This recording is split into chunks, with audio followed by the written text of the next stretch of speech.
Nous allons voir maintenant sur EBP Compta 2016 un tutoriel sur la création des journaux, sachant que nous allons quand même utiliser les journaux qui sont proposés par EBP pour les achats, les ventes, la banque, les OD et tout ce qui concerne la caisse, mais nous allons quand même également apprendre à créer des journaux.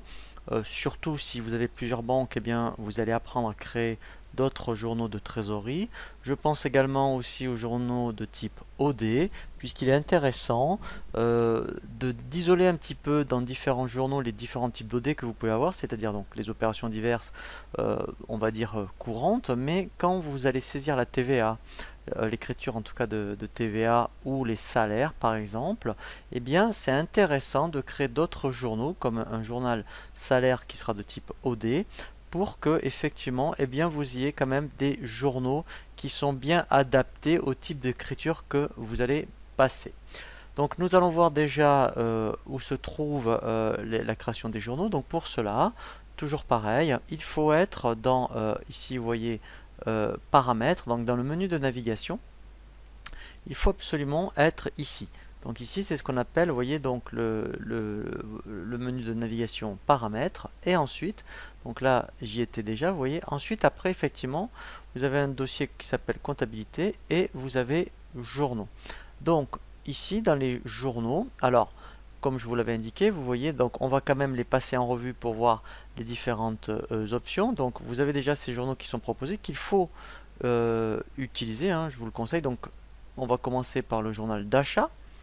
Donc le journal d'achat, voilà. Donc ce qu'il faut faire attention, effectivement, oui, c'est numérotation de pièces. Donc ils sont continus sur l'exercice. Ça veut dire quoi? Ça veut dire qu'en fait, c'est EBP qui va incrémenter tout seul, tout au long de l'année, les numéros de pièces. Donc vous allez commencer par la pièce 1, la pièce 2, etc. etc. Et ce qui est surtout aussi important, c'est le libellé d'écriture. En fait, il faut toujours laisser, moi je vous le conseille, libellé de la première ligne d'écriture. Comme ça, le premier libellé que vous avez sur la première ligne, il va les mettre sur les lignes suivantes.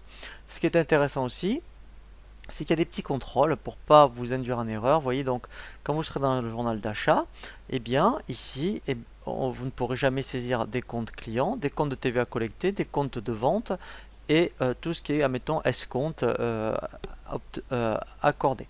Donc là, au niveau des achats, il n'y a rien à faire. Ensuite, vous avez le journal de banque. Après, on verra comment en créer un. Donc là, alors pareil, continue sur l'exercice. Et ce qui est surtout important, c'est ça. C'est le type de contrepartie. Il faut toujours que vos journaux de trésorerie, que ce soit la banque ou la caisse, ça soit du ligne à ligne. Et là, vous indiquez le compte bancaire dédié à ce journal. Donc là, quand on a plusieurs journaux, forcément que vous aurez plusieurs 512. Et là, vous mettez le 512 respectif. Donc ça, c'était pour la banque. Vous avez le même principe pour, voyez, la caisse. Donc là, vous voyez, c'est bien compte 53 du ligne à ligne. Ensuite, vous avez les OD. Donc là, après, on va apprendre à créer, mettons, un journal de type salaire ou journal TVA. Donc là, en fait, continue sur l'exercice et ça sera bien le libellé de la première ligne d'écriture. Alors, vente comptoir, c'est particulier. Donc ça, on y reviendra quand on va voir un tutoriel sur les ventes comptoirs. Et là, c'est le journal de vente. Voilà, donc là, ce qu'il faut faire attention, donc là, il y a une petite erreur. Ça ne sera pas continu sur l'exercice, puisque continue sur l'exercice, si on utilise un journal de vente, ça serait BP qui va incrémenter le numéro de pièce, alors que là, c'est forcément vos numéros de facture qui font foi. Donc là, il faut absolument mettre manuel. Comme ça, eh bien, vous commencez par exemple, avec votre logiciel de facturation, la facture 1. Quand vous allez saisir vos ventes dans la BP Compta, vous mettrez facture 1, facture 2, facture 3, etc. etc. Alors que si c'était continu sur l'exercice, ça serait BP qui incrémenterait pour vous, ce qui n'est pas possible hein, dans le journal de vente. Et là, vous avez un garde-fou pour les comptes ou les racines qu'il ne va pas autoriser. Vous aurez un message d'avertissement. Si vous tapez un compte 401, il va vous le dire que en fait, le 401 n'est pas autorisé dans le journal de vente. Voilà, donc ça, ce sont les principaux journaux que vous allez utiliser. Et maintenant, donc là, je vais faire enregistrer parce que j'ai fait une modif pour la numérotation.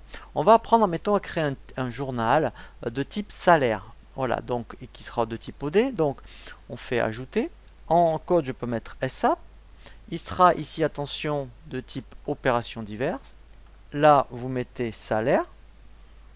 Voilà.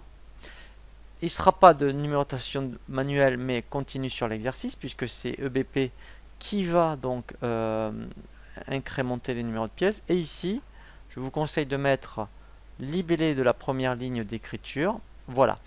Et ouais. Donc ça, vous voyez, je vous conseille de le faire comme ça, vous allez bien isoler toutes vos écritures de salaire qui ne seront pas noyées dans les écritures de TVA, d'OD. Et vous pouvez faire pareil, un journal spécifique de TVA, comme ça vous passerez toutes vos écritures de TVA. Et là, pareil, vous mettez opérations diverses. Ici, vous mettez TVA. Ça sera continue sur l'exercice. Ici, libellé de la première écriture. Voilà. Et là, au moins, eh bien, vous aurez vraiment, en principe, l'essentiel des journaux dont vous aurez besoin pour effectuer votre saisie.